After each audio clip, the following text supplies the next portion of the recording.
Okay. So now we have an SCL. This is the Q&A for vehicle flight and balance, which nothing has happened. So they nothing significant has happened in a while. They are doing significant things in the background. So this is kind of trying to soften the blow maybe of what's going to happen, but we'll see. So again, this is only on in Twitch chat, or on Twitch. So the quality might not be as good as you would normally see on YouTube or whatever. I waited for it to end, so we will pause and comment on some things that we're talking about, but I don't see myself talking about too much here because it's all, how do you comment on things you haven't tried? It's kind of hard.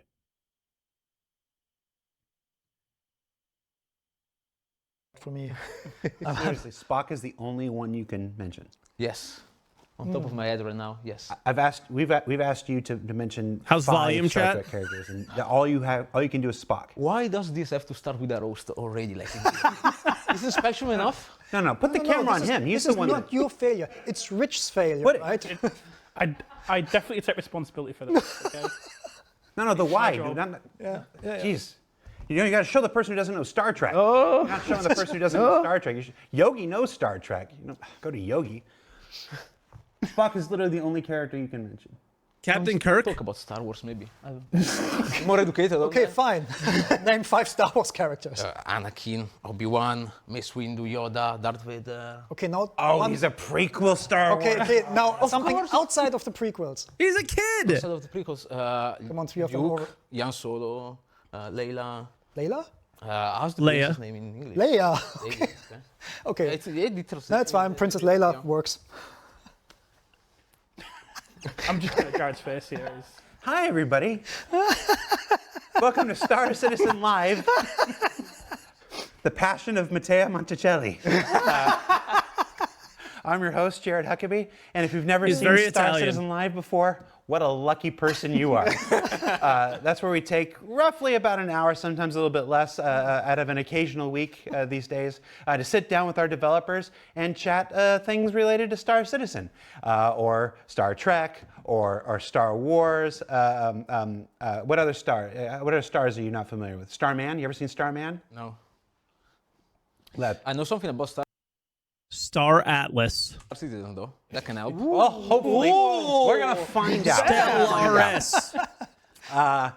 So joining us on the show this week are esteemed members of our, the team members who work on all things spaceships and what they do. These aren't the folks who build the spaceships. Those are members of our fantastic vehicle teams.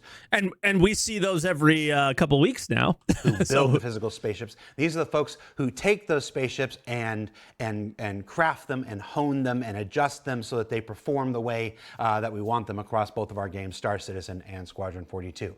With that, let's introduce some folks, because every show is somebody's first show, including Jared is looking at a camera over here. They are out of practice, eh? So, Yogi, we're going to start with you. You're our old hand here. Tell everybody who you are and what you do for Star Citizen. I'm an old hand. Okay, I'm Yogi. I'm a principal vehicle programmer. And roughly together with Rich, I'm leading the development of the flight model and the flight experience. Okay, and for those people who may be hearing that term for the first time, what's a flight model? Flight model is basically the thing that I'm gonna go makes here, the chat. ship fly the way it flies. So how smooth it is, how janky, sometimes how broken, but yeah, stuff like that. Okay, Rich. Yeah, so I'm basically Richard, and I'm the lead game designer on the vehicle experience team. So I'm kind of responsible, Yogi, for the overall flight experience, turrets, just the way the general gameplay works with vehicles. I notice you hid your last name so people can't send you letters. Yes. Okay. This is Rich Tyrer sitting here. Right, I'm going to start making loads of decisions now. Okay. And last but certainly not least, first timer for SCL, Matteo.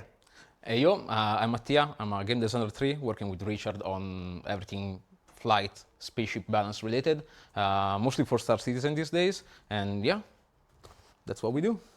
All right. Okay, that's the first thing that actually matters of what we heard, mostly for Star Citizen these days.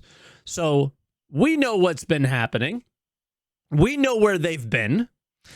They refuse to tell us where they've been in many ways, shapes, and forms. They hint at it, but they don't actually say that, like, probably the whole company was focused on Squadron 42 and not Star Citizen. We knew, we could tell, but they just refused to say it for whatever reason.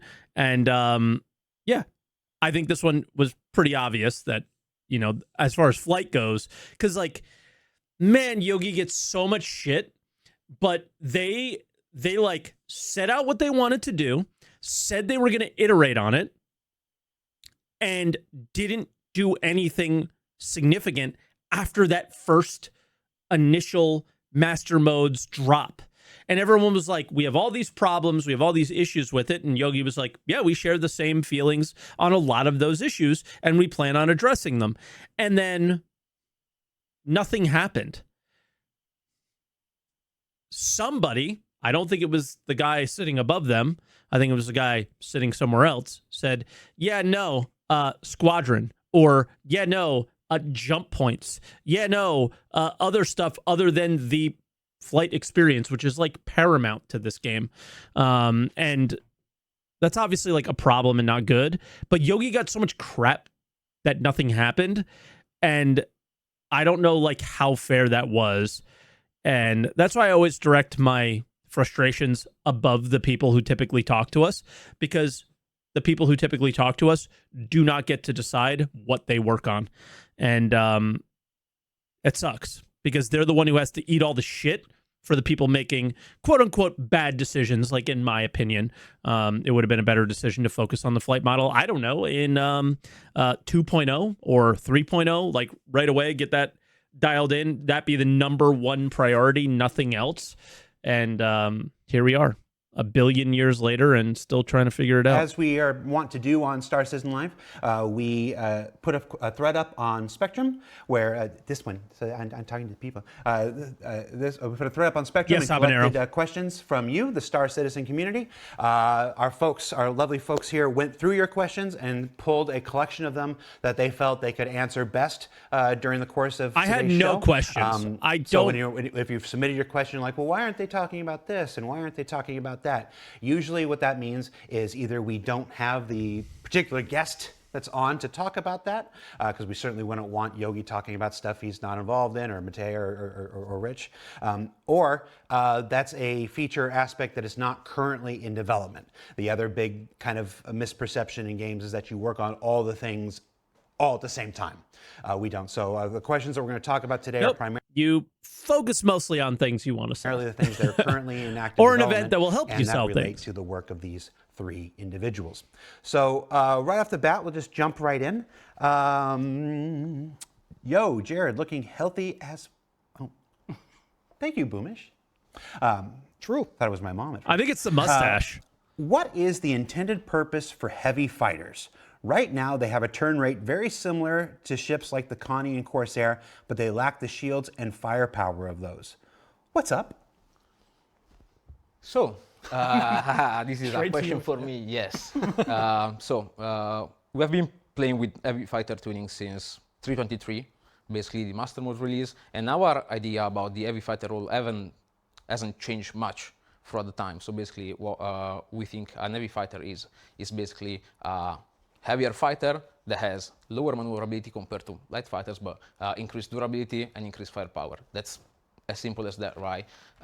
Currently, we have retuned the entire heavy fighter class that includes ships like the F8, the New Guard. What does currently mean? In 4.2, in a upcoming release? Have these changes happened recently? Guardian, I don't think the so, other right? Guardians and so on and so forth, to fit a better spot.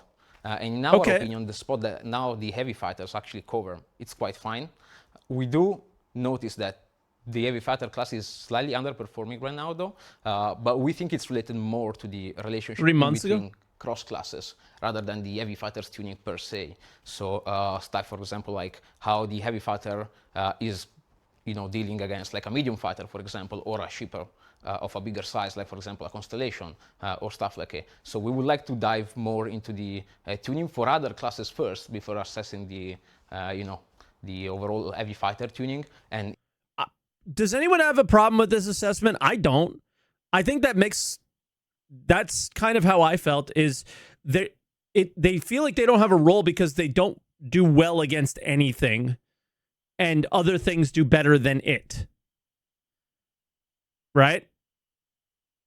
Like that's always been how it's felt, is that I agree. It's Burke's lost his mind over this answer. I'm not a ship combat pilot. So my feelings are going to be very different than your regular ship combat pilots, right? But it does seemingly make logical sense to me, is you can't make it turn like a Gladius and have the same like the firepower that it does. You can't make it turn like a Gladius and have more shields or more armor than it does, because then you would just use that over a Gladius. Where do you see a heavy fighter's role? I've always seen it as a ship that destroys things like maybe ground vehicles, maybe bombers, what would it be called? Maybe like Connies, right? Things like that. That's where they should be, or taking out turrets on an Idris, that kind of thing, right? And how do they make those fit that role? And then you have your dogfighters that take those things out, right?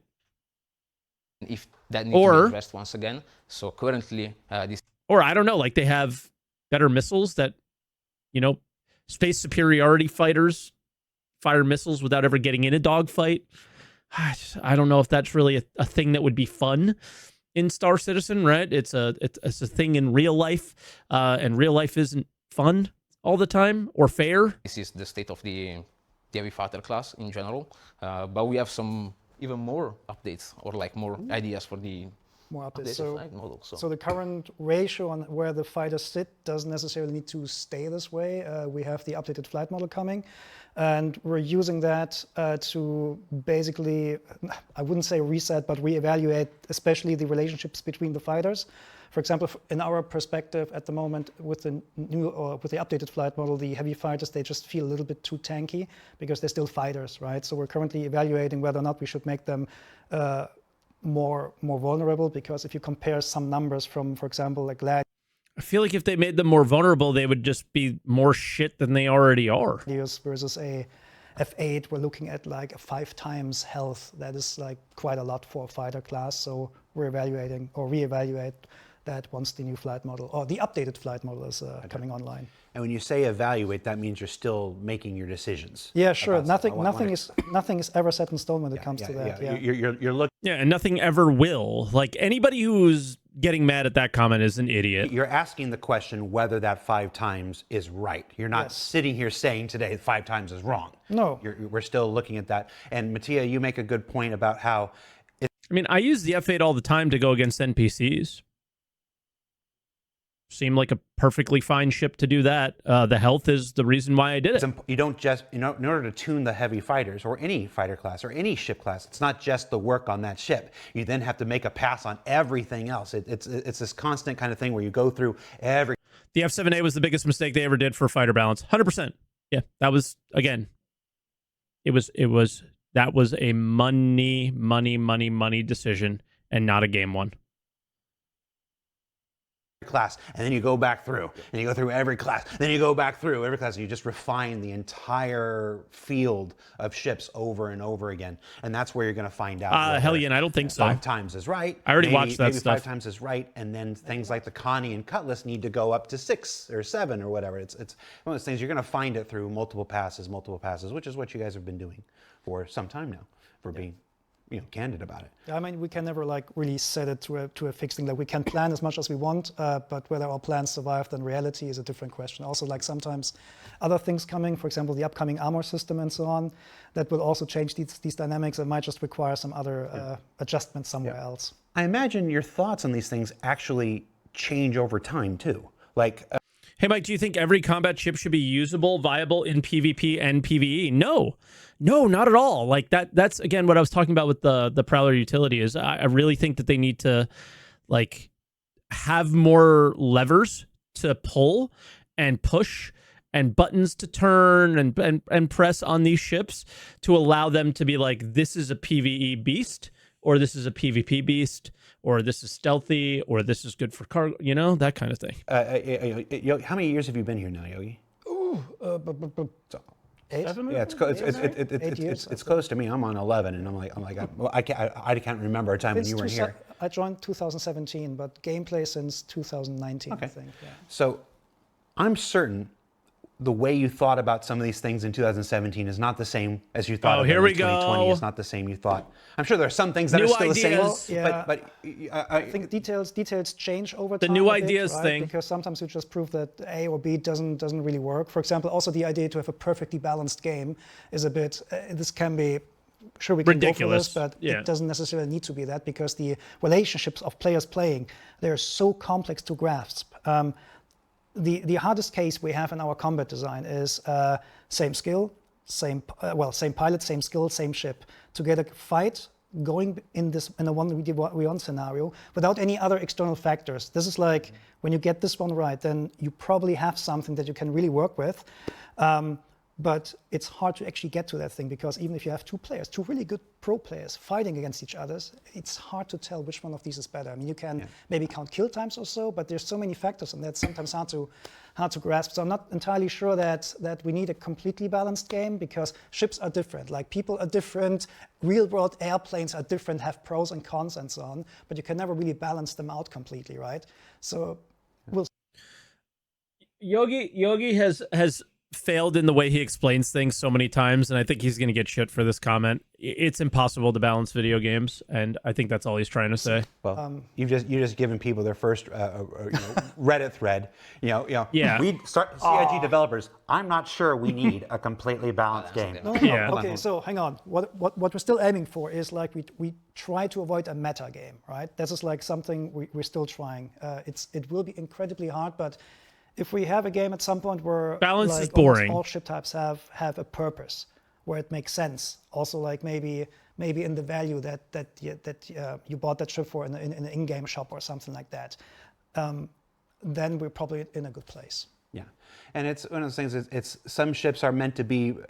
There's progression in mind. It's not every ship is supposed to be equal. Some ships you're supposed to progress through. Yeah. A Gladius is where the light fighter journey starts. It's not where your light fighter journey is supposed to end. Sure. And stuff like that. So you have to. So just by the very concept of progression, not all ships can be balanced. Nor should they. They're supposed to be you start here and you move here and you move here. Now, that has changed quite a bit over the years and it will continue to change as the game continues to develop. There was one more thing I wanted to follow up on and stuff, and I lost it because there was a guy in the Twitch chat like CIG's a joke and whatever, and I was just like, why is he reading Twitch chat? Like, just fuck, man, just pay attention to the developers and what they're talking. Like, I don't even reach Twitch chat during my podcast. Let's just move on to the next question, and if I remember it, I'll come back. That was DJ. What happened with the new quantum travel experience that we saw at CitizenCon 2953? So 2 years. Yep. So 2 years ago, what happened? Okay, so at this point, the quantum experience that you saw there was exactly how it was at that time in Squadron 42. That design since then has changed a bit. Also with the Feature requirements of the complete! other flight model changes that we're currently doing. Feature complete! Remember that? So in general, there's three parts to the new flight model. It's like the quantum experience, the updated space flight model, and the control surfaces. And all of these got changed and expanded based on the requirements that we saw.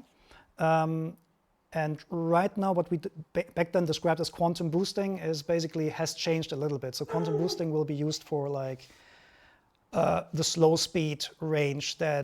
Did I believe that? Absolutely not. But everyone else did. So I'm just pointing it out. Used to nav mode with, right? So if you want to go there's basically three speed ranges that you need in Star Citizen. One is to go from, let's say, one POI to another, or between planets or something like this, like where we're talking millions of kilometers, right?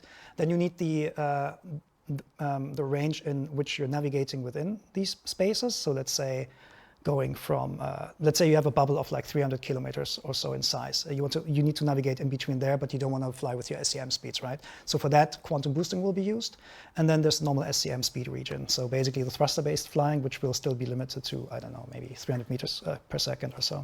No, Caveman Crafty in the Twitch chat says, in other words, that quantum video was marketing fluff. No, it was not. No. No. It was definitely real. He literally just said it's exactly how it was in Squadron at the time it was recorded. Yeah.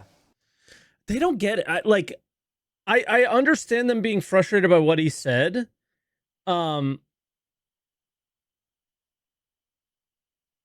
You show something and tell everybody that what you see you will have in 12 months or so, and 2 years later we have none of it, and you make this face at us.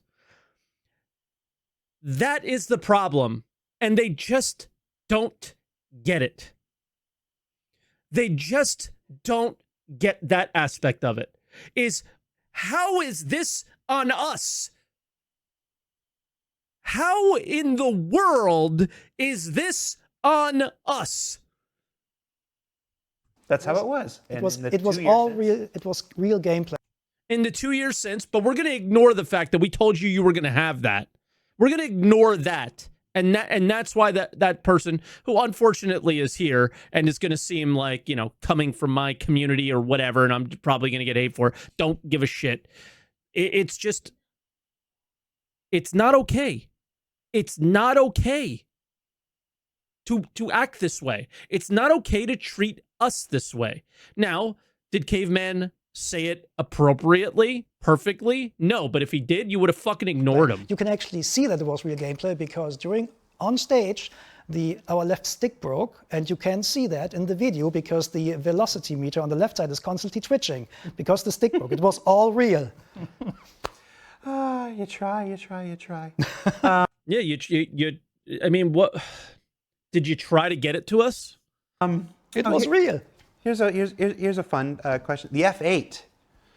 Will the F8 ever once more become a mobility monster, like it was built in Squadron 42 Prologue? As of the current moment, it feels like a flying brick, and with all the agility of one. Rich, what the hell are you doing to my baby? That's what it says. Yeah, Rich. Is that what it says? That's what it says. Oh, no. I'm just reading it. Yep. So it's about providing a tuning that fits the archetype of that ship, and that's something we're always working towards, is giving the ship the archetype, and it's and I said it's always work in progress. They should not be doing this show now. They should be doing the show like after we have stuff in our hands and help us understand it. Maybe, I don't know. This is tough. And that ship in particular it's got loads of guns, it's got loads of thrusters, and as you say, not all ships have to fit the perfect progression of balance, and that's in that sense. So we're definitely looking at what the ship should be with a new flight model as well. There's going to be some more changes there. Also, like asking a question from a guy who paid to win, most likely, because at the moment when this ship initially came out, it was pay to win. It was like by far the most powerful fighter and was like super good, right? Like for the average player, I think like the really good dogfighters could kill it, but which might be like the opposite of a pay to win definition. But yeah, it's. I feel like them asking this question is straight up like, I was really good in my F8 and was killing everybody, and now I'm not, and now I'm mad. Because a big thing with the new flight model is we're going to have far more tools at our disposal to make ships different. Whereas at the moment we've got tools, but we're quite limited in that context of providing ships that are quick but are sluggish at the same time. Okay, cool. That's what you want to hear. You want to hear that they have more little levers to pull to make ships differentiate from each other and make them feel good in one aspect and bad in another, and fit in little roles in between each other. If they have more things to pull, they'll fit in more roles between each other. It depends on how well they do it. If you trust that they can do it well, all those things. I trust if they're not working on Squadron 42, if they're not working on jump points, and they're constantly doing iterations to the PU, we might not have a really annoying flight model that frustrates a lot of people. So we're kind of in a box with the current balance a little bit in that regard, But with the new flight model, we've got more tools to give us maybe a ship that can be really quick, but actually takes a little bit longer to get there. Or the acceleration is a little bit slower, but it can move faster. Sounds like flight blades. Anything you want to add, Mattea? So we do know that at the current state, the overall heavy fighter angular velocities got decreased a little bit, but we think it's for the better. And once again, we think the feeling and the perception that we see on the player side these days is mostly related to, once again, the relation between those ship classes, right?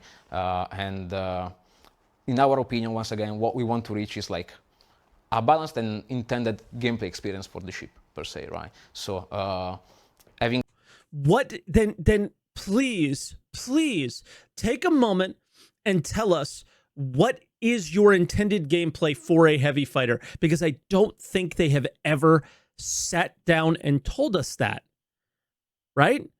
And I think if they tell us that, then you know what they're going for, and then you either say, I wish it was for something else, or whatever. You could discuss that, but I feel like they've never actually told us. a super OP, mega powerful ship, can be cool the first time that you have it, right? But after a while, when it becomes the meta and it becomes the forced choice, game design-wise and gameplay-wise, I don't think this is a good direction or either a fun direction. So what we want, Then why has the F7A Mark II been so fucking good for so long? Yeah, it's not healthy. Now, of course, you're going to say that, and Twitch is about to fill up with people saying, but what about this ship? And what about that Of course we are. ship? And what about that ship that are currently OP and stuff like that? And the answer is, we'll get there. Yeah. And How long has it been? How long has it been? that's a big thing about the balance is it's a continuous thing. It's moving. It's evolving all the time. And we can't tune 200 ships all in one go when we figure something out.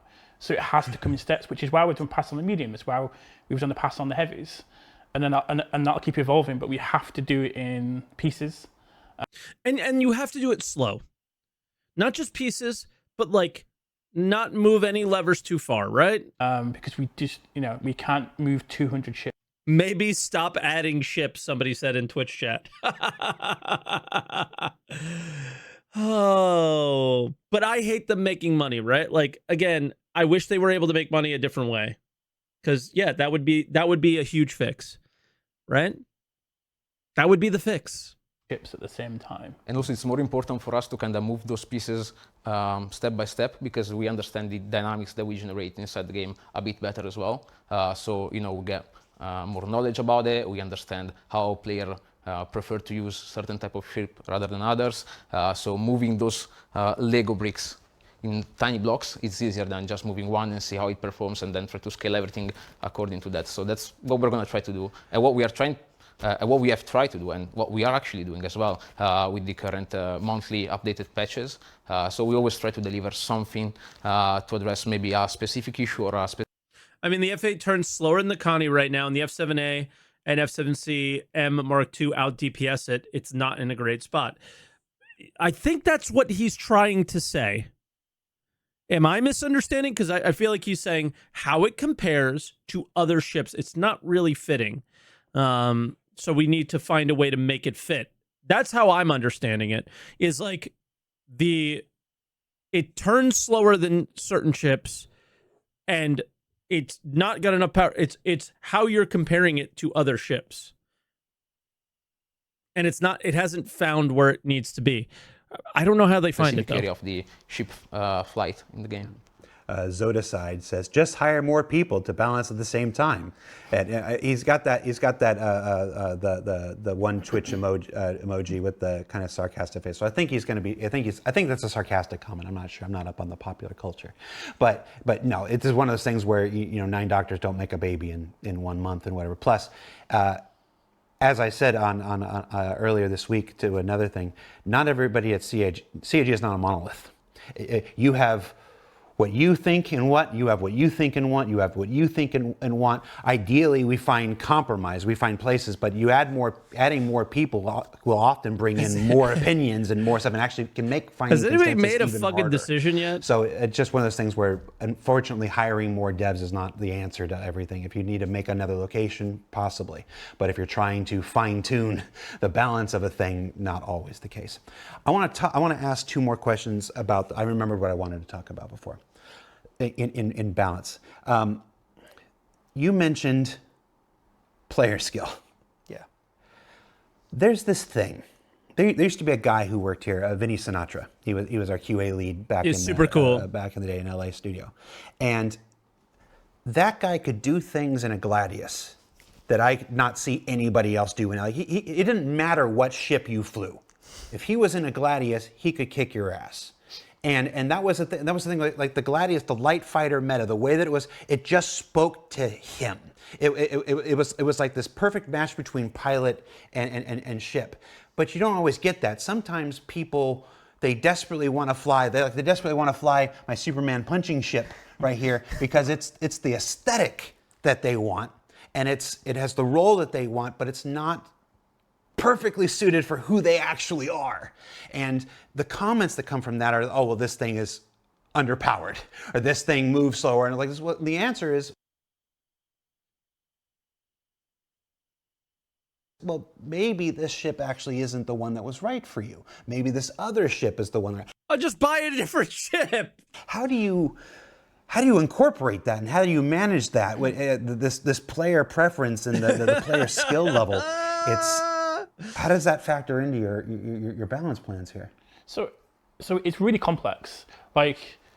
So we start off with a shipping concept, and the team we work with, the vehicle team and the drone crew, and we work with them on identifying the kind of identity of that ship and what it should be and what it will be in the game. And then according to that, we're building a certain character that we think suits that ship. It could be really fast forwards, it could have really good handling, or it's really slow and clunky. We just don't know. But it depends on the ship. So we try and apply that, and then it just evolves from the loadout of the ship. It can depend on the weapons, or or if it doesn't have the weapons to defend itself, what does that mean as well? Does that mean make it really tanky so it can't fight back, but it can sustain? But all those different things that we have, all the tools we have at disposal, create what that ship is in the game. And then from that, the players themselves have choices within that ship what they can have as well. And I don't have any idea what this current segment of conversation has to do with anything. I am completely lost. We try and provide as much as we can to give the players to move the ship a little bit more in that place or that place, depending on what they want. But the ship always has a kind of window that it will operate in, and it might creep into other ships if if you have different components, stuff like that. But it's always got that core identity.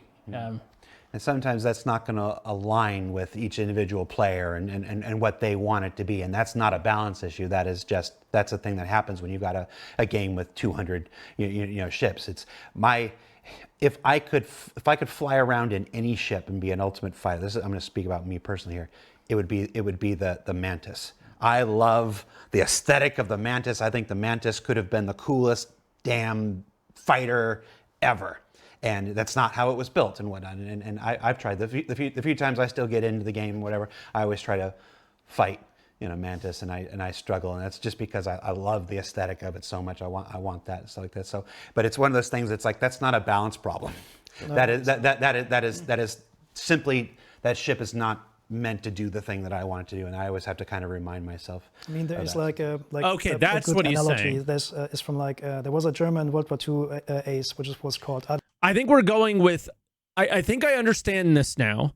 Is that he's trying to say a lot of people who want to use the F8 wish it was like the Gladius, but it's not meant to be like the Gladius. I think that's what he was trying to say. But his example helped me get there. Everything else I was very confused by. Gallant, and he flew the Focke-Wulf 190 and the Mi 109. And although one of them was better. Like the Focke-Wulf was a lot better in terms of like the stats. He actually preferred the BF or the ME109 because it was just better in handling. And like it just speaks to the characteristics of the ship. The ship have their characteristics. It might not be the right ship for you. Maybe you just like focus so much on one ship that your muscle memory is all aligned with how this or that ship should handle, right? But this is why we have different ships, right? Like these are just different.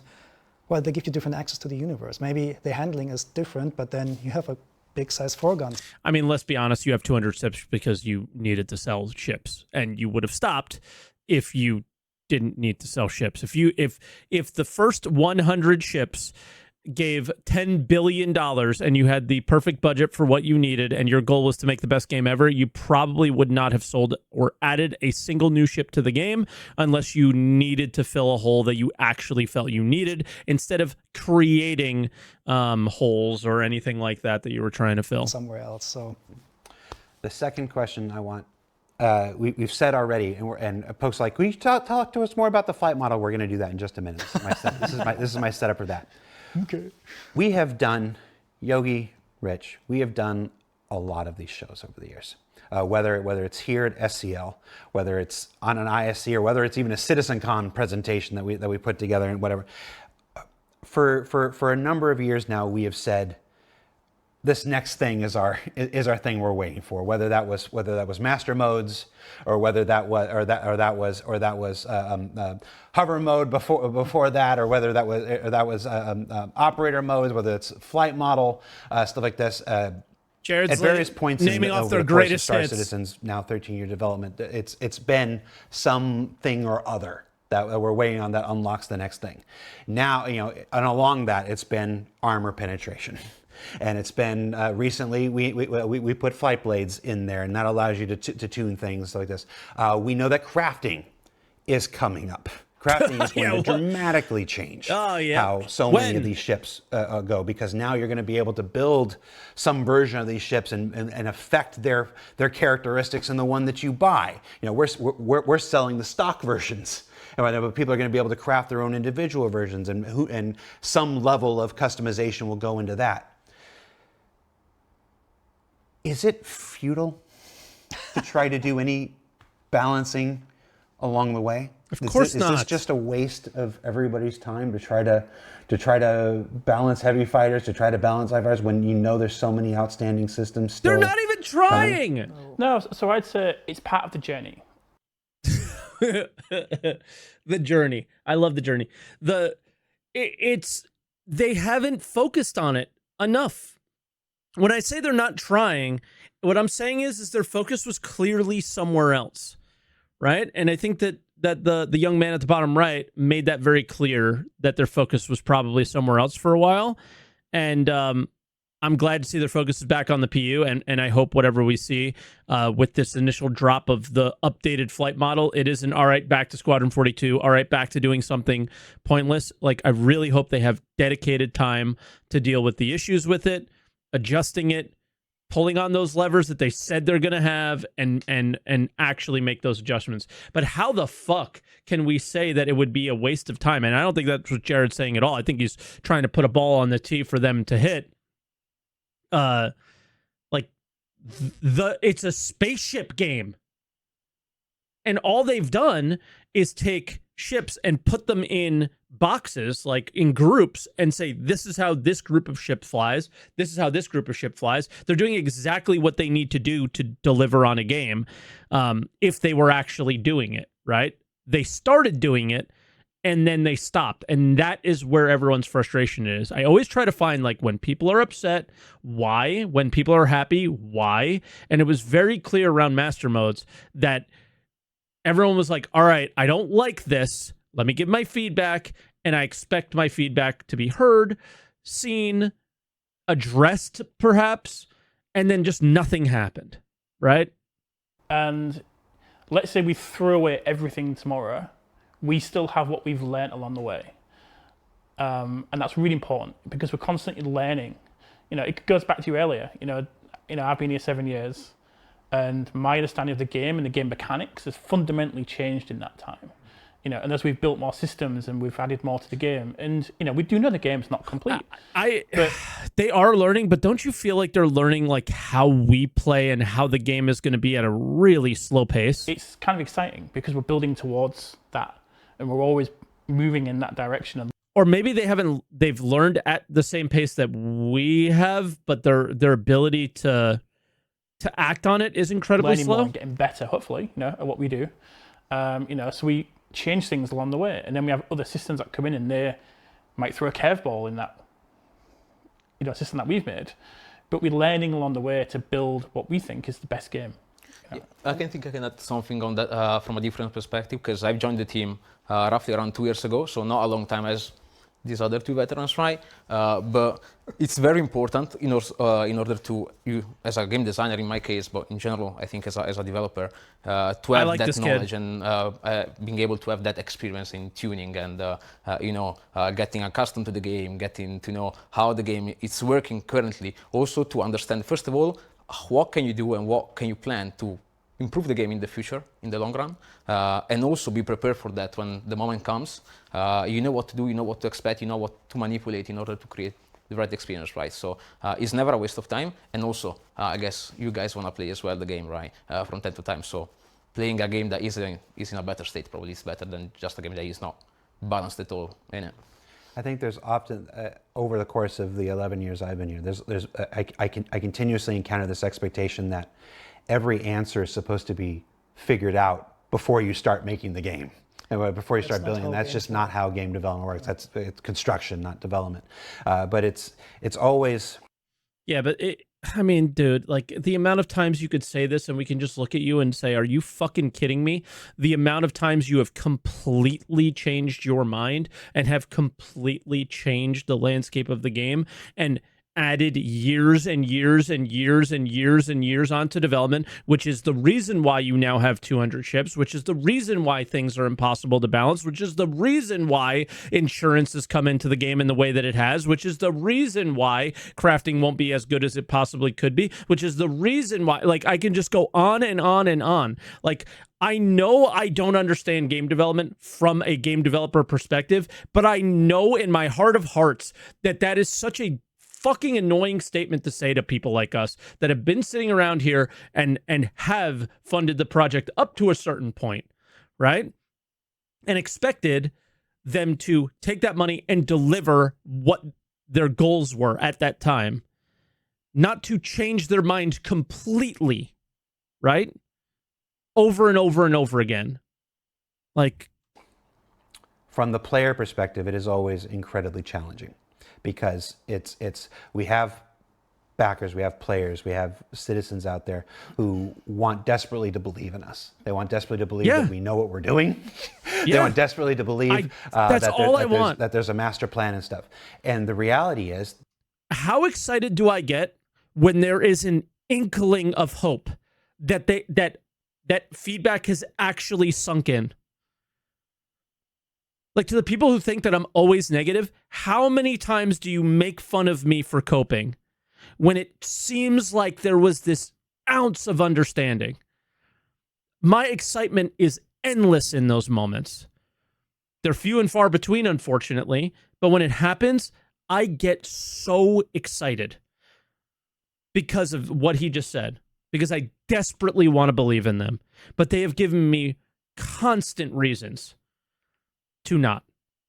That we know what we're doing and there is a plan, but those things change. We know what we're doing, but we learn more along the way. And those things that we learn change our perceptions. They change our ideas along the way.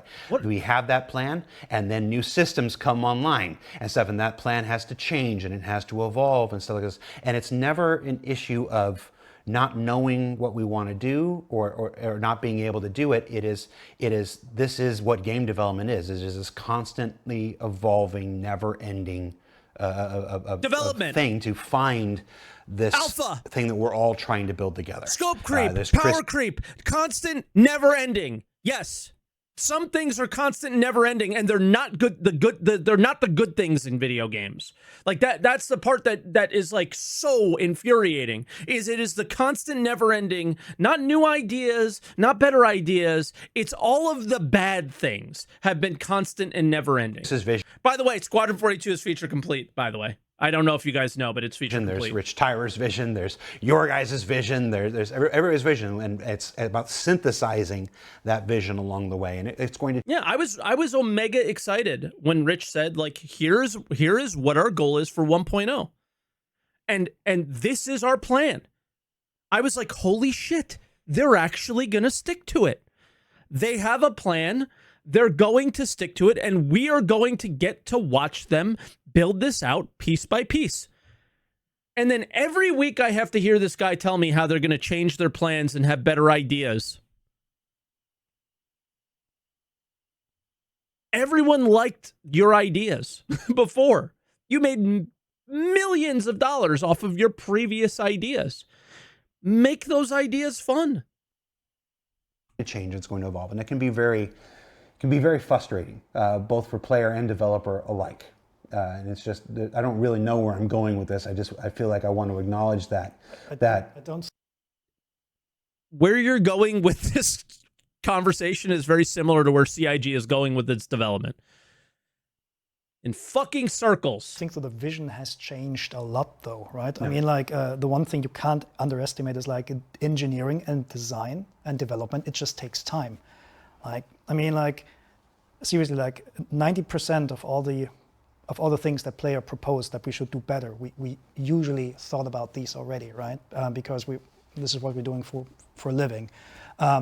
But it just takes time to implement these. If somebody tells me, oh, please add an altimeter or something like this, then there's 15 different problems we need to solve. It's like, it's a lot. Yeah. And those are the thing is he doesn't seem to get the support that he needs to do those. Like, again, he has talked about how, like, I wanted to do things for the flight model, but I had to go do this other thing. He said that so many times. So it's not just like a time thing. It's a priority thing, and it always has been, right? the easy part as well, like, because a lot of times we're halfway through this shit. Have Fuck very interesting insight and ideas about very complex system that we can potentially put in place, but those touches such a vast amount of other features in the game, and organizing that type of work and getting everyone on board and from completely different teams, especially in a company of the size of CG, is very difficult, right? But in general, it's very difficult in video game making, so it's not a unique problem for us. No, but being difficult is what makes it worth doing. Yeah, we've got like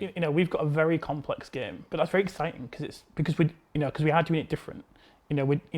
All our systems are real systems. They function, they work, and they do real things based on real, physics mechanics that happen. And most times. Yeah. There's a few exceptions. Yeah, there's a few exceptions here and there, but most of the time that works really well for us because it's a really complex problem to solve. But actually, it makes Star Citizen, I think, really unique for us. And it makes it really fun to work on. Yeah. Yogi's like, yeah, we usually 90% of the time we've usually had that that's conversation. Probably a bit high. He goes, there are still plenty of times where we're being completely honest, where an idea has come from the community, and it's been like we've been there like, oh, well, that's a really good idea. Yeah. I had it first, right? Yeah. No. I agree with Das Wheelie Cool 69420. That's a thing to do. I just call that a No, but I mean we all are we've all seen like similar media. We've all seen similar films. We play Star Citizen because we probably like Wing Commander or Star Wars in the past and so on, right? So there is a common understanding. Star Trek, right? Yeah. Too soon. Yeah. So I think even of some things where we would say, oh, we had this idea, it probably just came from somewhere else. We incorporate a lot of community ideas in the designs as well. Yeah. All right. So at this point, we're about halfway through the show, Yogi. So I'm gonna turn it over to you. This updated flight model. This updated. Now, obviously, when the time comes, we'll probably do an ISC or something on it. But give us the lowdown on what this is and what it will entail. I'll struggle with this. Okay, I don't. And I'm just gonna go get a drink if that's cool. Just there we go. Okay. So following the master mode release, we listened to we read the community feedback and so on. We had our own plans with this and basically made the next step what the rest should be. And then what there's happened? 3 things which are not just the flight model, but the whole flight experience, right? So I mentioned before, we've got the space flight model, which is how ships use the thrusters. We have the atmospheric flight model, which are the control surfaces, which we also demoed in the past, but which got a quite big update now. Okay. And there is the quantum experience. So all of these things combined, they're moving the game towards the let's say the 1.0 traversal vision that CR wants, right? Because the reason why we have nav mode at the moment, where you can like go into this mode where you can reach, I don't know, 1400 meters per second, is just there to navigate in these big spaces that we need to traverse, because we don't have the quantum code for that yet. So in terms of the thrusters, thruster flying, so this is not like a groundbreaking, oh, we do everything else. It's just like an evolution of the previous stuff. So it's just like building on what we already have. So the main thing for combat flyers out there is that we're going to have. I have a feeling, Chet, that quantum travel, we are going to be able to maneuver our ships a little bit. I feel like they're going a somewhat close to Elite Dangerous idea. Potentially. That's kind of what it like. What else could it be? Yeah, like Super Cruise. A non-spheric velocity space. This means we can go forward faster than we can come backwards or to the sides. This has the benefit that these typical 6 degrees of freedom problems that we have in combat, like backstrafing or kiting, they're much reduced. From our perspective, this just feels better. Like the fights are more closer and so on. I mean, would you hate if quantum travel was similar to jumping through a jump point? Where like you have to maintain a certain like be inside of a cone of some kind. And if you fall out, you fall out of it. I don't think I would hate that. As long as it wasn't 10 minutes of it, you know what I mean? Also, we added jerk. So jerk is the change of acceleration. So instead of going within a frame from 0G to 9G, we're ramping this up now over a short an amount of time, at least for the fighters. And this just makes sure that you have to plan a little bit more ahead, and the rotations feel smoother. What else is there? You can, oh yeah, and then we built in a lot of like different steps how to customize IFCS for you. So, so what you have in the game right now is more like an IFCS on training wheels, right? Where at the moment you can turn off a couple of assists like gravity compensation and G-save. And these things, in the future, they will actually always mean a little bit of like a buff in terms of like what your thrusters can do. So when you, so what you have at the moment in our internal builds, you can turn off gravity compensation, you can turn off the stability. So the stability, for example, changes the behavior of IFCS and gives your lateral thrust more importance than the longitudinal thrust, which means when you're in fights, you are better. It's better for you to, or it's easier for you to evade shots. But at the same time, it makes the flying a little bit more dangerous because it doesn't keep the TVI stable anymore. Well, that's like now technical, more technical details. I'm sorry. I kind of get that. No, right? No, I was looking at iCore 102, who was like, "This doesn't sound like it's going to solve the problem." And you're like, oh, yeah, 4 minutes into sure. into a 20-minute exploration. That's fine. That's fine. I mean, like, honestly, don't believe me. When it's available, play it, and then you can judge it properly. The other thing, which is a pretty big chunk, or makes also a big difference, is that we don't have top speeds anymore. And now, before you grasp, oh God, unrestricted speeds. No, there are still restricted speeds, but we don't. In the game data, we don't have any top speeds anymore. The top speed of a ship is what your thrusters can achieve in a fixed amount of time that we define. But the good thing is when you have your power assignment and you put more pips into your engines, your thrusters will actually produce more thrust. And more thrust means then more speed. Not some artificial speed limit that the universe has applied to you. Well, you still have, we need speed limits. We're a game after all, right? Yeah. So, but this basically means like, but because it's based on physics, what will happen is you have your gladius and you fire a missile. You see, your overall weight of the gladius reduced now, so your thrust have the same thrust output, but your ship is now lighter, so you actually get more Gs. We had this before, but now you also get more speed based on this, right? And looking further ahead, I mean, this is like outside of the new flight model, but when we have Maelstrom and so on, we're also going to have like more realistic ship masses. At the moment, the Gladius weights 55 tons. 55 tons. Yeah. Our squadron weight, It's a little bit heavy. our squadron Gladius was up at 180 tons, which is like close to a 747, right? But now the squadron Gladius is around 20 tons, which means like the weight of every missile and every component actually matters. So if you, for example, have your Gladius or any other ship, and you just rip out the most important components, you will just get much, much faster. Yeah, this is And I think this will play a huge role for cargo ships, right? Is that tonnage will be added to your ship, and the cargo ship's thrusters are going to be insanely strong. Insanely strong. going to be very, very relevant for like smaller craft, Yeah. maybe for racing as well. Yeah, like for racing, yeah. Having lighter components or removing weapons will, give you that extra window of performances that you can exploit throughout. Yeah, maybe competition components are going to be literally lighter. I mean, we've done that for years. We've taken components off of vehicles and ships to get a higher top speed. The race, right? So. Right.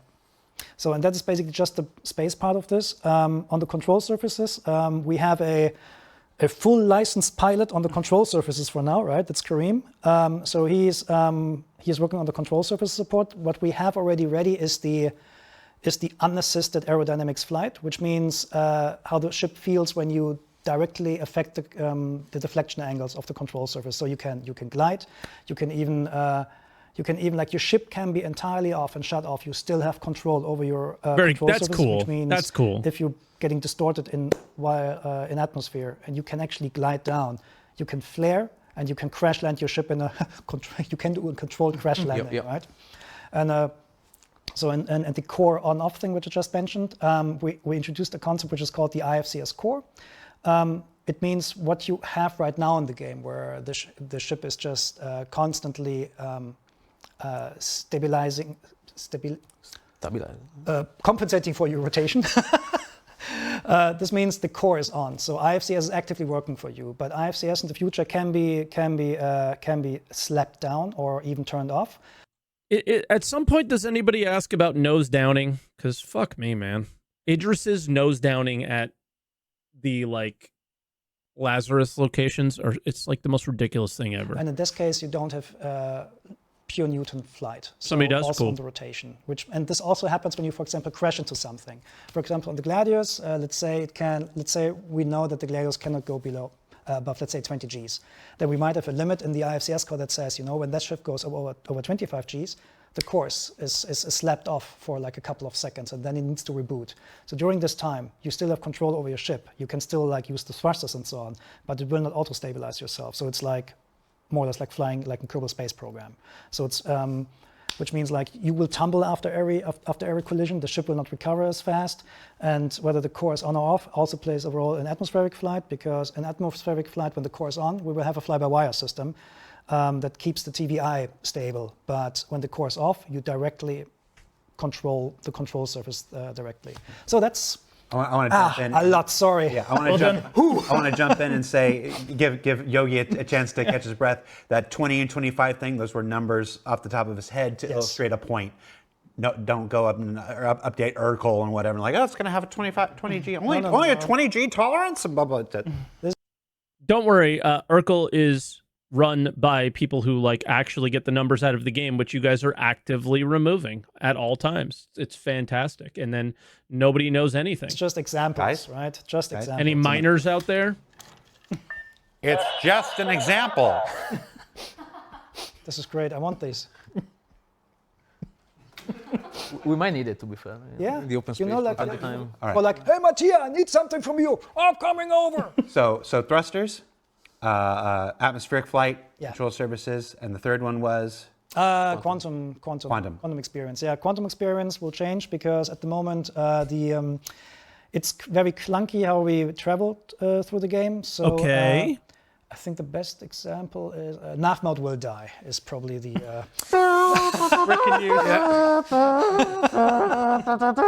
So, but this is like as I Hold said, on, no. Look directly in that camera. Hold on. Look. Which and one? Say it This again. one? This one, right? Hold on. Go to Yogi's camera. There you go. So yeah. Say it again. nav mode will die. But what does it go? So what happens? How does the Mantis work? How does rooting people in space work? F's in chat for nav mode, everybody. Yeah. Right. The reason is more because like it's very clunky to traverse the verse. They've already explained this, right? The Rich Tyrer and John Crew talk. I can't remember what the plan was for it. So the way how it's currently planned, I'm saying currently. Currently planned. Okay. That's why we shouldn't have these conversations. It but can sure. change, right? Is What? It can change? Of course it can change, right? Like if we play it and it's not good, then we'll change it again. But I think what people get upset about is like what is currently going to happen. They explain it to us. We don't get it, and it gets delayed for 2 years, and then we're like, "Where the fuck is it?" And then you're like, "Oh well, it's totally different." And you're like, "Well, then what the fuck did you show us that for?" So, but the overall goal is to make the traversal through the verse very, very fluent. And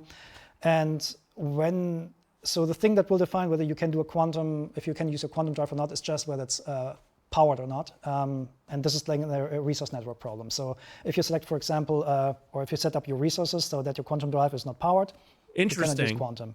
If it's powered, you can. And then it will be as easy as looking somewhere, holding a button, and off you go, like we So the Mantis may just power down quantum drives? had in the past. So there won't be any mode switching anymore. There's no quantum drag that slows you down suddenly with 70 Gs or so. Yeah, so that will all be more fluent. And this is like, I'm not talking it will be, we have most of this already in squadrons. It's actually on my to-do list on this week to rip nav mode out. Okay. The PU? No. No. So the way is like we're, due to the time constraints, Still working on Squadron. Fuck we me. have in Squadron. We first do these things in Squadron, but everything we do on the flight model is directly moved to the code base of the PU. Basically, most of the stuff of the new flight model is already in the current 4.2 code, but it's of course turned off. We will also not enable it until we have all things in place, including the ship tunings, because in the master mode release, Mattia mentioned that before, we had to go through all the ships very, very fast because we had this time window that we needed to commit to the master mode changes within 2 months, right? For the new flight model, the data sits all in parallel, so which means we can, I don't want to say take the time because, but we don't need to rush the implementation or the tuning of the new ships because we don't want the ships to be as similar as they were before. We want to give them character. And we don't need to rush this out because we can have the old and the new flight model data side by side without destroying each other. Unless you do an integration wrong like I did. There was a little buff to the Gladius, which was due to an integration which I messed up, and I apologize for that. So Yeah, you guys are so fast in catching up with those changes, man. Yeah, Like, but incredible. instantly had He did this mistake. So, yeah. 20 minutes later, there were like 20 videos on YouTube, and 20 seconds later, I fixed the issue, and it was What? back I and didn't. forth again. Let's be real honest here. So there are 3 levels of anything that sort of happens in Star Citizen at any given time, anytime a patch comes out. One is we've put a thing out there, it's working as intended, and that is either great or we learn a lesson. Yeah. We learn a lesson, and it's like with master modes and whatever. It's like, okay, well, it changed things, and that's as it should be and whatnot. And I'm proud to say that I can honestly say that's what happens most of the time. Then there's the second scenario where we do a thing, we put it out, and it doesn't work the way it's supposed to because of a bug. There's some other competing system that it integrated into our work, and suddenly like it worked great on my build and here, and then it got into everything else in the PU, and it doesn't work right. Some underlying system is screwing up. There's some rare use case that is being used to exploit it, whatever. It's like, it's like, we wish it's like it kills us because this thing we just put out doesn't perform exactly the way that we wanted it to because of something that was out of our control at the moment. And then there's the third one where sometimes we typed a 7 and we meant a 9. Yeah. And that goes out there and you're like, wait, why is that doing that? And it's like, Oh no. That was me. Oh Usually no. it's our fault. Yeah, but he's- this time. Oh no. We We have, need but, to but fix we that have right very away. tiny keyboards, so it's like we need just bigger ones. You know, and it's one of those things like, sure, you might not hear an admission like that at EA or Activision or whatnot. I guarantee you it happens everywhere. But yeah, we're human. We're human, and sometimes we do those things. And those things happen more often than not. There's a number of times, like you just said, Mateo, where we're watching. Oh yeah, they're human. Typically humans blame everyone but themselves for their problems. We're watching a streamer, or watching a YouTube, going, wait, that's not how that's supposed to go. Yep. You go and you're like, Oh no. I mean, we had a case of something similar just with like with the 4.2 release, like the ground turbulence. oh, was, the ground timber. was meant to be in there for 6 months. We didn't notice that there was a bug in the noise generator. Well, it wasn't really a bug. It was just me not being careful enough, right? See, I have no idea. I didn't see any of this turbulence issue. Right. Where it basically did not work on live environments because the time difference is bigger, right? Because in our environment, in our dev environments, it's the time since we started the game. In the live environment, it's the time since 1970. So, So yeah, the variable was too large in order. yeah, so the value was too large for the yeah. noise generator to actually give us a value. Yeah. But it was working for us, and we didn't notice. Yeah, It's great. Works on my machine. Yeah, it works on my machine. Yeah, but this happens. There are people out there who will take admissions like that and stories like that as some indicator of not being professional or not knowing what we're doing and whatever. If they do that, they're an idiot. And if you're choosing to take it that way, you know, God be with you. You can do whatever you want, that stuff. I prefer It's when it happens all the time. to always present our stuff as honest and as human and like that. We make mistakes just like anybody else, and we have our share. So does everybody. I think maybe we're just a little more candid about it sometimes.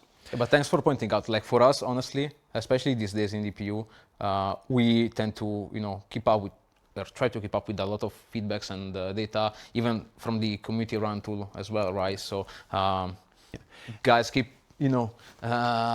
shouting and letting us know what is not working, and we Great haven't. ICs. That's thank you for Yeah, bringing that up. creators. It's not just the content creators and stuff. Issue council. Yep. Oh my God, can you imagine this project without issue council? Honestly, like often I see people thinking that the issue council is not and what I mean by the people, I mean outside of the company, is not a useful tool. But honestly, for us, like having issues with repro step videos and having directly a ticket in Jira, then I can act upon immediately, asking directors, can labeling, can we fix this for this release and so on and so forth. It's super helpful. So The guys like this who actually don't know how much they missed is I imagine this conversation is going to frustrate a lot of people. I had a discussion with this on stream today that I have no desire to interact with the issue council anymore, because there have been far too many times that I have sent an IC report in, shared a bug with an IC report on it, shared an exploit with an IC report on it. Think back to Space Cutlet. I think there was another guy who made a post of a ton of exploits that people are now using in the PU at contested zones and other places to sneak in doors and other things, just to try to get them to fix it, right? And I understand that there are probably thousands, not hundreds, thousands of bugs. But it is exhausting. It is exhausting to hear them make excuses. It's exhausting to hear Jared say we'll get better ideas, and that's why the game development is perpetually going on forever and never ending. Those are exhausting, but I can't describe how exhausting it is to try and help make a release better and a patch having a set date to release because they have a ship sale they want to do. I have no desire to participate in the issue council anymore because I've had bugs marked as, or maybe not me necessarily, but other bugs that I've contributed to marked as dupes or marked as fixed, and they're like literally not fixed, and it's just exhausting. And I can speak for a handful of people at this point that were so passionate about Star Citizen and specifically helping in this way that are no longer involved in the Star Citizen community, period. They don't hate on the game. They don't talk shit about it.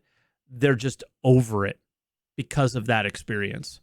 And I've explained this a million times. There is some gap between him and us, and that is where everything is breaking.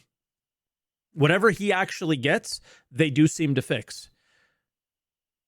But there is a gap in the issue council that I don't know where that problem is. I don't know how to fix it, but it is very clearly somewhere between us making tons of really, really good reports and them actually getting them and actioning them, right? And it's been incredibly frustrating. And I don't think they understand just how bad of an experience that has been for people over the last couple of years. It's been really bad. So keep up the quality of the IC report, guys, because that's going to help a lot. Right. Help us a lot. Yeah. We've got 15 minutes left. I want to get to some more of these questions from the community here. This question's worded a little bit, but it's basically saying capital ships in atmosphere, WTF? Ah, Like everybody's seen the terrible, everybody's seen that Polaris or that Idris.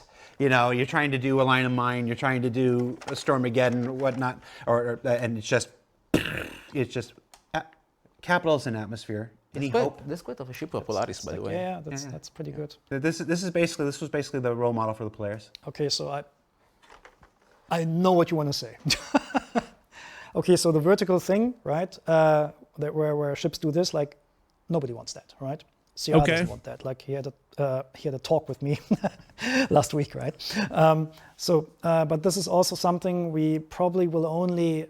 But what happens when I go like this? Flight model. I don't want to say, oh, it's the going to be problem fine in is the we future, would go but like that. It is the plan for this, right? So right now, when you're in atmosphere, we have something called thruster efficiency curves, and the efficiency of your thrusters goes down by about 50% in the highest case. In the future, that efficiency will be much, much lower. So what you can expect that if you have a ship, let's say, give me a ship with VTOLs, I don't know, Cutlass, right? Let's say Cutlass, yeah. So if you have the Cutlass, right? You can expect that when the Cutlass, I mean, the Cutlass is like a light transport, so we will not be as punishing probably. But let's say, does the Idris have VTOLs? Idris have Yes, but I don't work in game. But okay, cool. They will do. Okay, fine. So let's say the Idris is landed. Then you will get a message on the heads-up display that tells you what your thrust to weight ratio against gravity is, and if that ratio is below 1, you will not be able to take off. And this is then just taking account the mass of the ship, how much it is loaded on it. So if you have your cargo full of Tungsten. lead cubes, let's say that, right? Then it is possible that you will not be able to take off. So now It's possible, not a guarantee. it's not a it's You can overload. you can overload and then you will not be able to take off. I mean, you may try to boost, because boost gives you like a vertically, I think like something like 35% more thrust. You can put more power into your engine, so you get this natural resource network based buff in your engines, but you will have a hard time just hovering like this, right?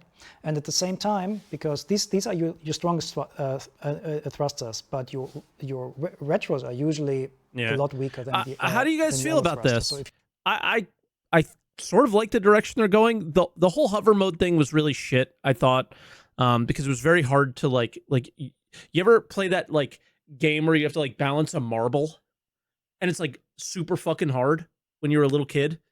Like that's what that experience was like. And it was like basically impossible, where this is straight up like, hey, if you don't have the thruster power, like you can't do this. But what I'm curious about is like what happens when I nose down, right?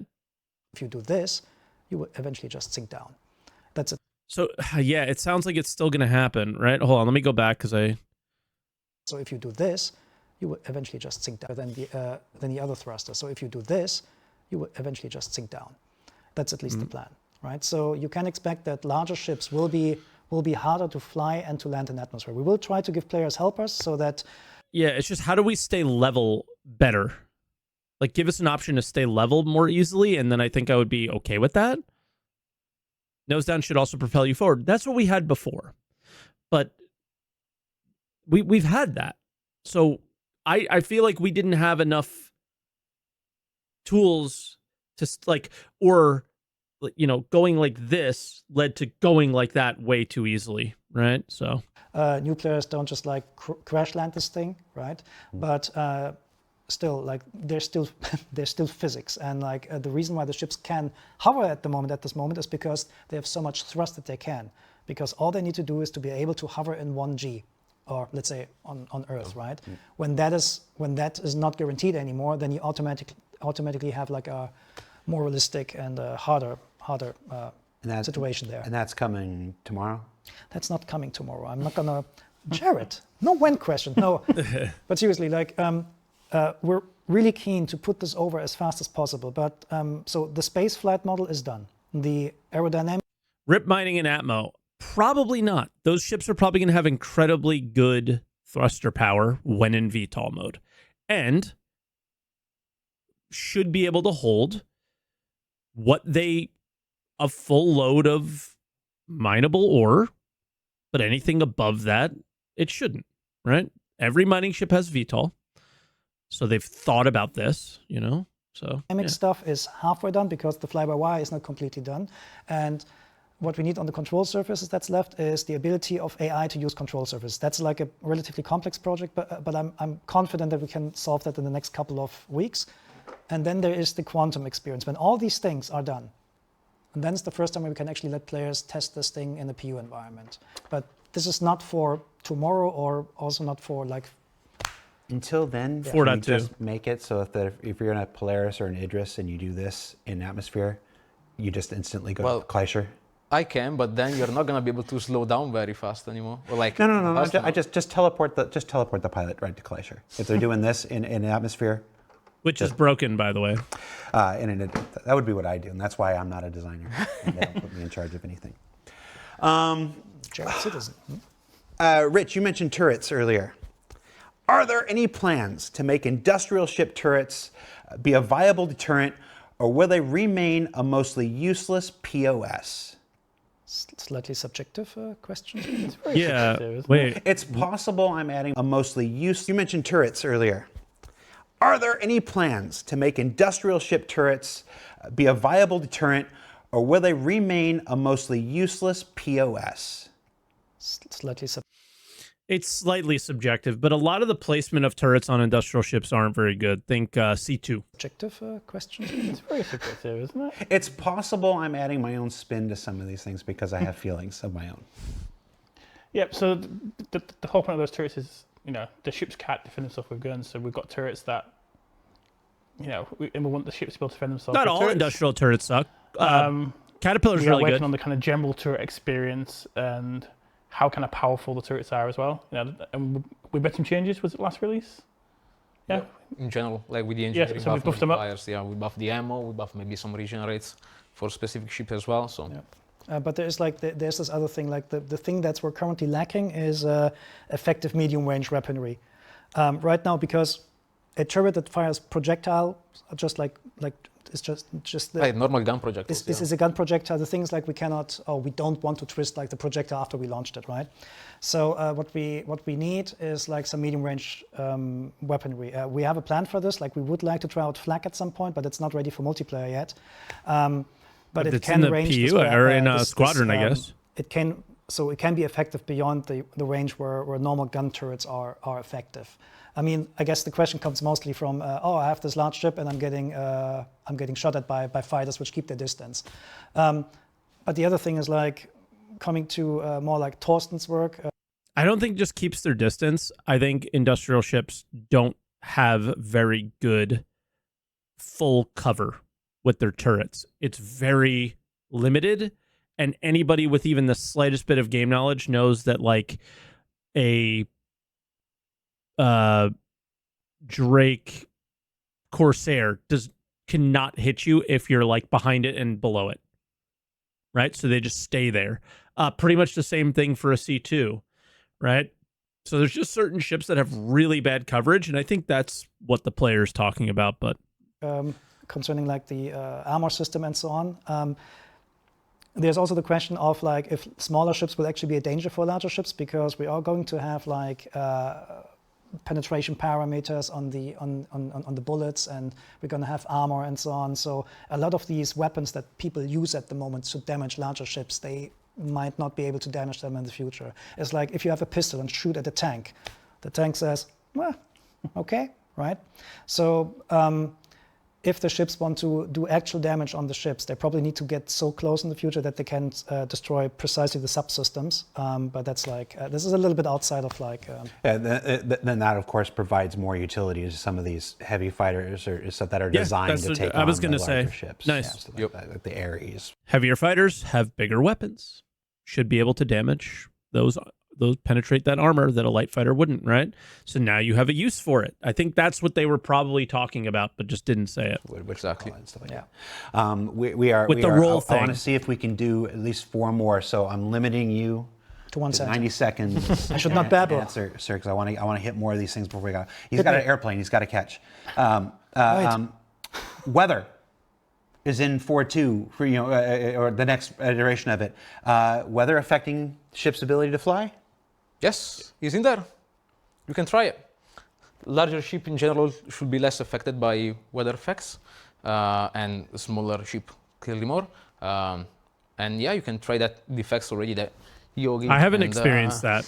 Ethan have been trying to smash through and testing and trying already in 4.2. So Fly into clouds, have fun. yep, have fun in clouds. Yep. I felt it a little And bit of course, in a Gladius that's today. this next iteration Just the of it. It'll continue tiniest to little evolve bit. as more weather conditions. Yes, come in. yes. Do you think it's because I was in a Gladius and I have like control surfaces, quote unquote? Especially also with when we're going to update the atmospheric system as well. Clearly, we're going to have to adapt everything. Okay. Recent changes to missiles and torpedoes. Yeah. Are you happy with? How it's still in PTU Yes. right now? Hasn't gone to Yes. live yet. Yes. So for the You feel it a targeting lot when system, we are mining? quite Okay. happy. It hasn't been easy to kind of try to find a sweet spot for. Do I have blades? No, I haven't purchased any of the things that I felt like were problematic. The targeting params of missiles specifically. Also, with torpedoes, the safety improvements to avoid certain unwanted behavior, like them firing torpedoes too close to a couple of ships, are in place. And we are looking forward to players testing them and stress testing them as well. But in general, we are quite happy. Yeah. What about the thing where they fire the missile or torpedo, but they keep moving forward? Yes. And the Yes. distance. Yeah. So basically, how it's currently working, it's the safety distance is calculated between the torpedoes that you launch and your ship itself. So if your ship is moving, Why? and the torpedo is moving, and you're not 1.5 kilometers away from the torpedo won't detonate. But however, this is not the intended final direction that we want.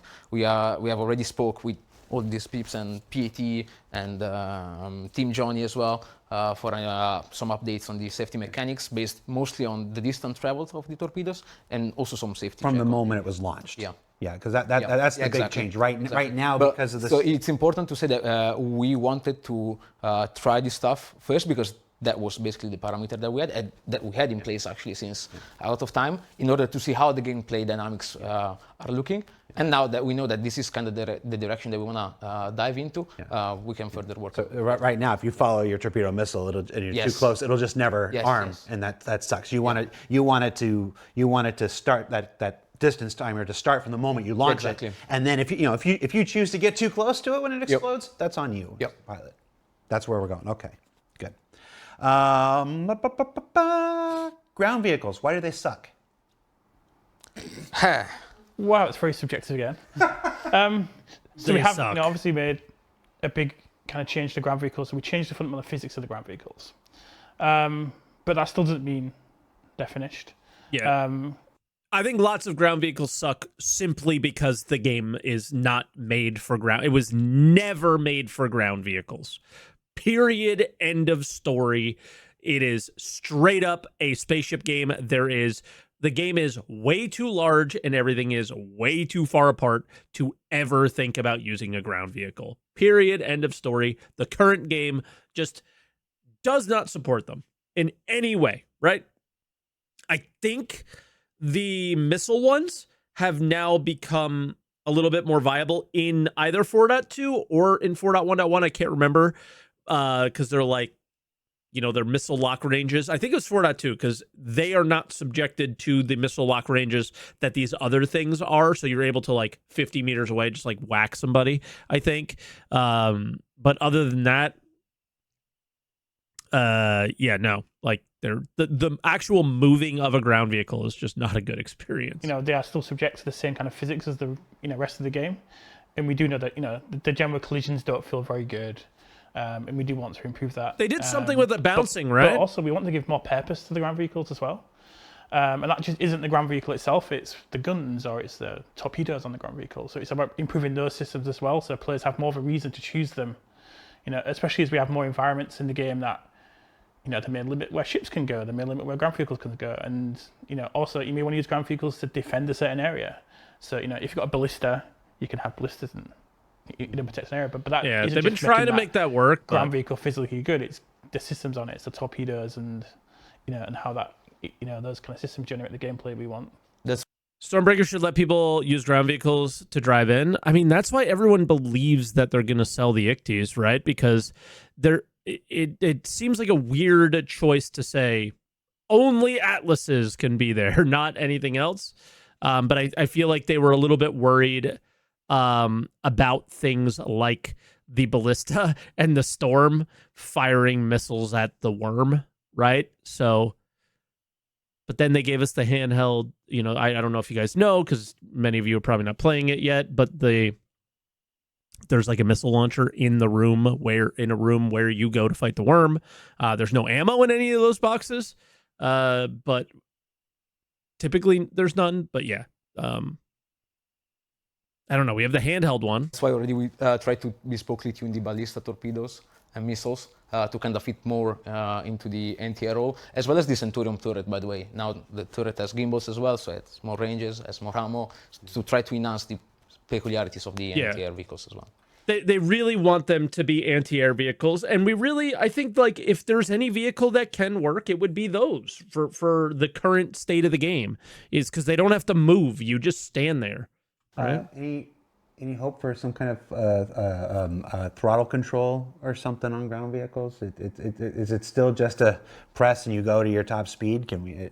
I think it's somewhere in some to-do list, but it's compared it's to other things, it's relatively low. Being able to fine tune that control and whatnot. Yeah, but this is like in the it is somewhere as a ticket. I think in my list even. I don't know. Like, anybody who wants them to prioritize this, you suck. Right? You suck. You're selfish. And you only want what you want. But the game is a spaceship game.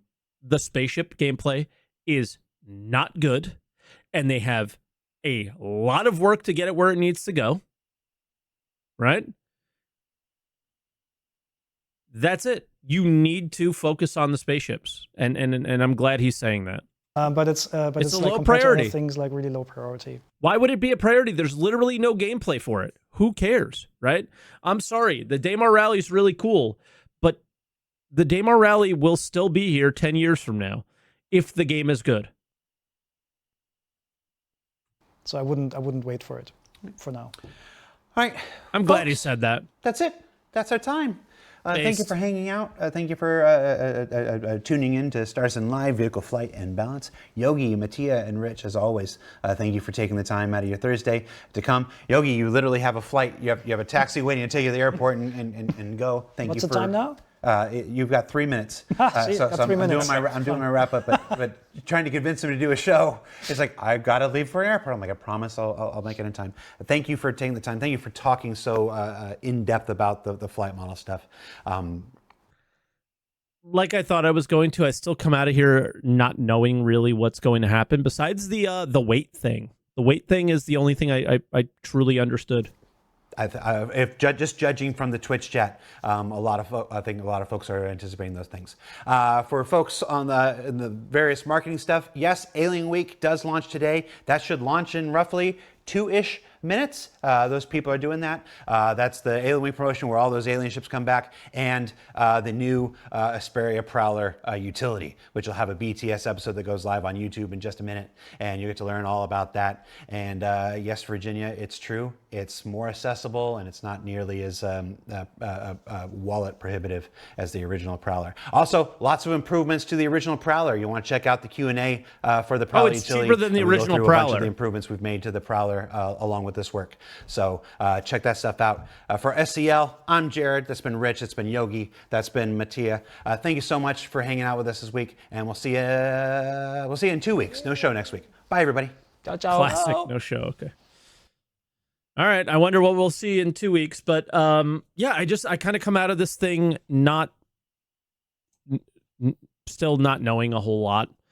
But yeah, but we no top speeds anymore, but there'll still be top speeds. They're getting rid of nav mode, and it's all going to be based on power pips. Hopefully, the way we interact with our power is a bit more intuitive and easy to do. Yeah, I don't know. I'm excited. I'm excited to play with it. But yeah, Burks was straight up pissed about their answer for turret stuff. Again, I would default to people like Burks for those things. I didn't feel that way, simply because it was like what we've always been hearing about turrets is they want to make turrets more viable, but they need some fucking tech or some bullshit to place like a size 3 gun on a turret, but just have it be like artificially different when you have, for example, a Panther on a turret versus a Panther on a ship. That's what they always said that they wanted to do, was just like make it longer range, maybe make it have a better fire rate, something like that, to just give turrets more value, if I remember correctly. And then he also mentioned like the new ammo type, like flak. But I don't know. Like, I don't come out of this feeling pissed. I don't come out of this feeling good. I come out of this exactly how I expected to feel. A bunch of information that we have to try to understand without actually touching the new flight changes. So it's just kind of pointless. And I think they're really just there to soften the blow and have you understand a few of the things that are going to happen. So when you do get it in like when you do get your testing in with it, whenever we do get it, that you are a bit more informed and know what to look for. But that's really all they're doing there, right? Like, I get frustrated with Jared's explanations on things all the time, because it's just like, dude, come on. You can't keep saying the same things you've been saying for 13 years and changing them around slightly, with the whole, like, we have new ideas bullshit. Like, that's the kind of stuff that I'm just tired of hearing. Don't want to hear it anymore. Don't care. New ideas are cool. But again, like I had said, a lot of people were excited about the previous ideas that nobody even tried to implement or anything like that. Yeah, it's just getting boring to hear, old to hear. Just make the game. It's just, there's constant excuses to not make the game, to not focus on the game part of the game. Yet we have no new ideas when it comes to cargo on spaceships. We have no new ideas when it comes to, the way we make spaceships. And so like it applies to some things and doesn't apply to others. So yeah, it's just silly. But yeah, I think that was the whole point of it. Just soften the blow a little bit and get you to understand what you're looking for, what you want to be testing, give you the ability to give as good a feedback as you can when it does come out, so you're not just completely overwhelmed with confusion when you do get to it. So I think that was the idea of this. I think they somewhat succeeded with that. But yeah, I knew I wasn't going to be like overly excited by this one. So hopefully you guys find some silver linings in there, and there's something to come out of this that makes you feel positive and good. Again, I just kind of feel whatever about it. Look forward to the flight model whenever it comes out. Really excited to give it a try. Excited for no more nose downs situations at a place like Hathor. And love to see how that might play out. I mean, I am just waiting for the day that somebody nose downs and you just kind of watch them fall to the ground and just explode.